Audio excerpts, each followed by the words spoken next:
嗱，總價咧30零萬就可以攞低呢一層複式單位啊，而且係地鐵上蓋物業啊，樓下6樓行20米咧就可以去到我哋嘅地鐵站啦。咁呢一個中空客廳係非常之舒服，而且一個大嘅落地玻璃窗可以睇到成個小區花園同埋雙泳池以及江景嘅中山石岐河江景啊。呢邊咧就係餐廳，開放式廚房。咁呢邊嘅話預留咗冰箱位置俾你做雜物房又得啦，做雜物間係咪？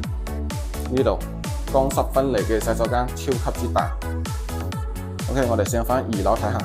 2樓咧係做咗2間房嘅。咁上到嚟呢度睇下呢個中空客廳，有種空中別墅嘅感覺啊。咁呢邊嘅話就兒童房或者私房。其實你正常擺個米5床嘅話，空間都係全足夠嘅。對面嘅話就主人房啦，同樣可以睇到花園嘅。如果有興趣嘅朋友仔咧，可以 call 我攞詳細資料啊。